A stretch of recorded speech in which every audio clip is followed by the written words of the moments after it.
ಈಗ ಸರ್ಕಾರದಿಂದ ನಡೀತಾ ಇದೆಯಾ ಬಡವರ ಮೇಲೆ ದೌರ್ಜನ್ಯ ಅನ್ನೋ ಪ್ರಶ್ನೆ ಸಹಜವಾಗಿ ಹುಟ್ಕೊಳ್ತಾ ಇದೆ. ಬಡ ಕುಟುಂಬಗಳ ಮೇಲೆ ಅಧಿಕಾರಿಗಳು ದಬ್ಬಾಳಿಕೆ ಮಾಡ್ತಾ ಇರೋದು ಎಷ್ಟರ ಮಟ್ಟಿಗೆ ಸರಿ? ರಸ್ತೆ ಅಗಲೀಕರಣದ ನೆಪದಲ್ಲಿ ಬಡವರ ಗುಡಿಸಲು ಕೆಡವಿದ್ದಾರೆ ಅಧಿಕಾರಿಗಳು. ಹಾಗಾದ್ರೆ ಇದು ದೌರ್ಜನ್ಯ ಅಲ್ವಾ? ಬಡ ಕುಟುಂಬಗಳ ಮೇಲೆ ಅಧಿಕಾರಿಗಳ ದಬ್ಬಾಳಿಕೆ ಎಷ್ಟರ ಮಟ್ಟಿಗೆ ಸರಿ ಸ್ವಾಮಿ? ರಸ್ತೆ ಅಗಲೀಕರಣದ ನೆಪದಲ್ಲಿ ಬಡವರ ಗುಡಿಸಲನ್ನ ಕೆಡವು ಹಾಕಿದ್ದಾರೆ ಈ ಅಧಿಕಾರಿಗಳು.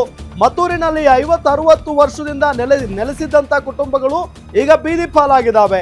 ಮನೆ ಕೆಡವಿದ್ದರಿಂದ ಬಡ ಕುಟುಂಬಗಳು ಅಕ್ಷರಶಃ ಪಾಪ ಕಣ್ಣೀರ್ ಹಾಕ್ತಾ ಇದ್ದಾರೆ. ವಿಕಲಚೇತನ ಮಗಳೊಂದಿಗೆ ಮನೆಯ ಮುಂದೆ ಪಾಪ ಹೆತ್ತವರು ಗೋಳಾಡ್ತಾ ಇದ್ದಾರೆ. ಸರ್ಕಾರದ ಈ ನಡೆಗೆ ಸ್ಥಳೀಯರು ಆಕ್ರೋಶ ವ್ಯಕ್ತಪಡಿಸ್ತಾ ಇದ್ದಾರೆ. ಬಡ ಕುಟುಂಬಗಳಿಗೆ ನೆರವು ನೀಡುವಂತೆ ಮನವಿಯನ್ನ ಮಾಡಿಕೊಳ್ತಾ ಇರೋದು. ಯಾಕೆ ದೌರ್ಜನ್ಯ ಬಡವರ ಮೇಲೆ? ಬಡ ಕುಟುಂಬಗಳ ಮೇಲೆ ಅಧಿಕಾರಿಗಳ ದಬ್ಬಾಳಿಕೆ ಎಷ್ಟರ ಮಟ್ಟಿಗೆ ಸರಿ? ಅವರೇನು ಇವತ್ತು ನಿನ್ನೆಯಿಂದ ವಾಸ ಮಾಡ್ತಾ ಇಲ್ಲ. ಬರೋಬ್ಬರಿ 50-60 ವರ್ಷಗಳಿಂದಲೂ ಕೂಡ ಅಲ್ಲಿ ಗುಡಿಸಲುಗಳನ್ನ ಹಾಕೊಂಡು ಜೀವನ ಮಾಡ್ಕೊಂಡಿರುವಂತ ಕುಟುಂಬಗಳು ಇವತ್ತು ರಸ್ತೆ ಅಗಲೀಕರಣದ ನೆಪದಲ್ಲಿ ಎಲ್ಲಾ ಗುಡಿಸಲುಗಳನ್ನ ಕೆಡವು ಹಾಕುವಂತ ಕೆಲಸ ನಡೀತಾ ಇದೆ, ದಬ್ಬಾಳಿಕೆ ಆಗ್ತಾ ಇದೆ.